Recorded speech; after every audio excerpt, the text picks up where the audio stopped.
Hey, it's Arit here with Essetinomedia, helping you create profitable content.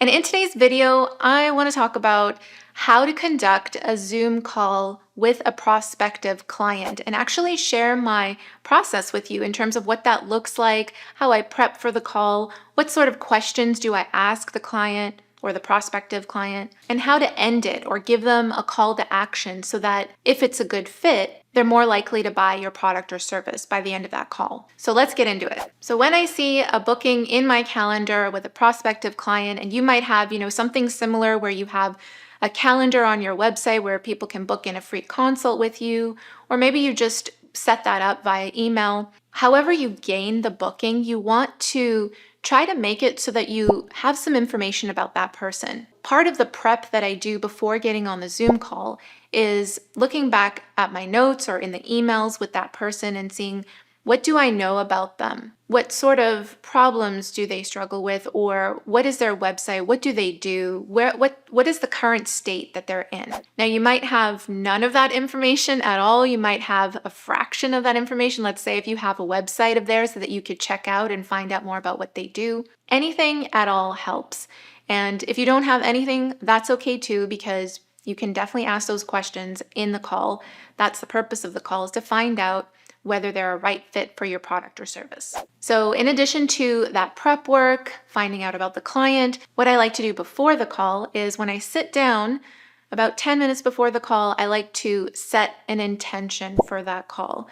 So this is kind of a way that I reset my energy, because these calls can happen at any time throughout the day, and maybe I already had previous meetings or I've been working on a client project. And so you want to release all of that busyness, that stress, and get yourself into a more positive energy, authentically, of course. We don't want like bouncing off the wall energy if that's not authentic to you, but just have a way to breathe out, let it all go, and also set an intention for what you want to get out of the call, as well as what you want that person to get out of the call from meeting you. I know that part doesn't sound like it could be very important, but trust me, after doing so many calls, getting onto so many Zoom calls with clients, it makes a huge difference so that you're not jumping on the call, and because people can feel that, really busy or maybe overwhelmed energy that you might have. So it's always a good idea, and set the intention for the call. Okay, so what happens now once you're on the call? The very first thing that I like to do when, I meet someone is, of course, have my video on the Zoom call. I also ask them to put their video on, just because it's easier to meet, face to face with that person and gain more trust from each other. So it might look like this, they come on the call, I say, hey, how's it going? Great to meet you. Will you be having your video on today if they don't already have their video turned on? And once you get that going, I'll ask a simple question like, where are you calling from, or where are you from? Something simple like saying the city that you're in is just letting their guard down. These are easy questions that you want to ask them in the very beginning to just break the ice. And another question too that I like to ask too is, how did you find out about us? If they came through a YouTube video, which they normally do, I'll ask them, what video was it that you saw? And it's great information for you as well, because you're seeing that way how people are getting onto these calls and what's working. So after that, I will then ask, what made you decide to book a call with me today? And every person is different. So you might get someone who has a lot to say when you ask them that question, and they'll go into this whole thing. Well, I found your website and I decided to book a call because I'm struggling with XYZ and I've tried this, and they'll tell you the whole story, right? But some people will just, they might not say very much. They'll say, I just wanted to see, learn more about this particular product or service that you're offering. So what your goal is for this call is to really find out, why did they book that call? What are they struggling with? Because in business, we're in business to provide solutions to other people's problems. So if they're struggling with something that your product or service can help with, that's what you want to find out, and that's what you want to talk about. So asking different questions around this topic of what made you reach out. For example, you can ask, what sort of challenges are you dealing with right now with XYZ, whatever it is that you're selling, right? So for us, we sell YouTube coaching and consulting to help people grow their YouTube channels. So I might ask on this call, What have you tried already with a YouTube channel? What are you struggling with when it comes to growing your YouTube channel? If they don't have a YouTube channel already, then I might ask them something like, what's standing in the way between you and getting started with your channel? Another question I might ask is, what have you tried in the past? What have you tried in terms of working on this challenge that you're dealing with? Maybe they took a course, maybe they hired a different coach or consultant. You want to find out that information because the next question you want to ask is, well, how did that work for you?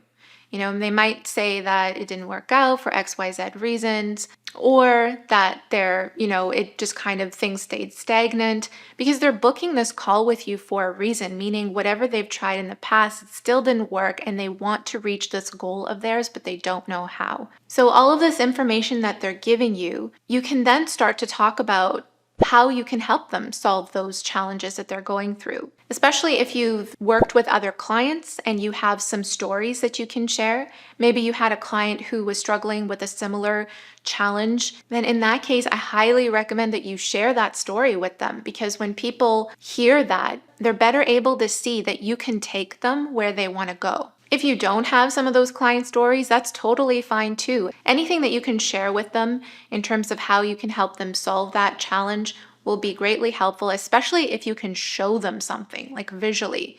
So if you have certain, like for example, sometimes we'll go on in the back end of our dashboard, our YouTube dashboard, and actually show people like, look, you want to make your YouTube channel more profitable and earn more money from your channel.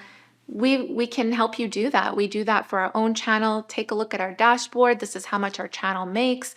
We've also helped other clients do the same thing. I sometimes prep certain graphs just to help explain certain concepts better. Like for example, I'll have a lot of people get on these calls and say that they're struggling with staying consistent when it comes to producing content consistently on their YouTube channel.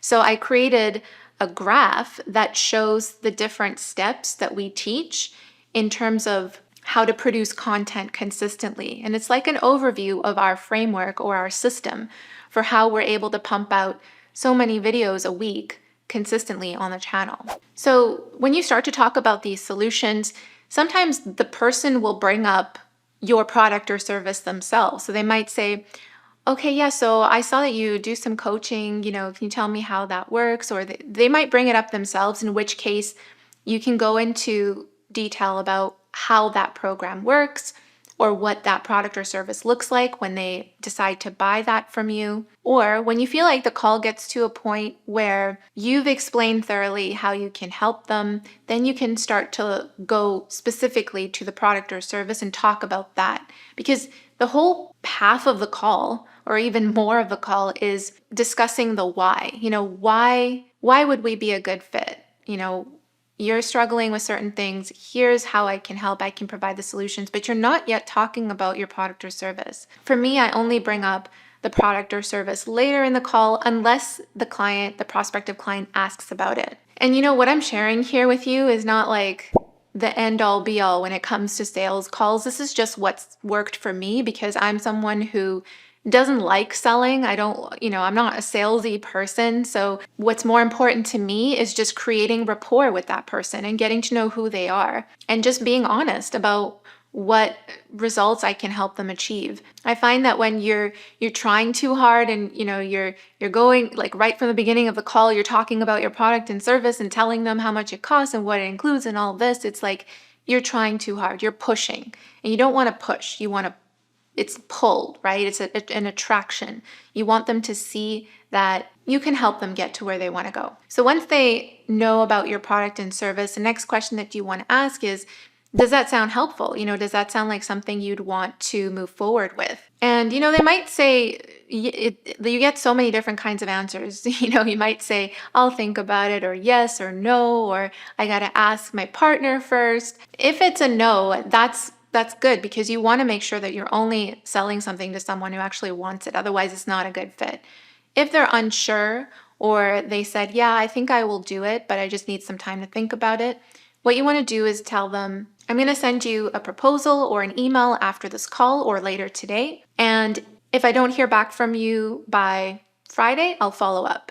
So you want to let them know to expect another communication from you, that you will follow up. because that tells them that they do need to make a decision by a certain amount of time. So guys, that's how I conduct a Zoom call. The biggest thing, is just be yourself, show your personality, just be authentically you, because ultimately at the end of the day, people want to do business with people that they connect with and that they trust. And that's the whole reason why you're getting on a call to begin with. If you're someone who needs help with any of the technical side of this, like setting up a booking calendar or a landing page on your website, if you want to know how we gather leads and book bookings from our YouTube channel and our videos, feel free to connect with me. I'll put my email address in the description below. Thank you so much for watching, and I will see you in the next one. Bye.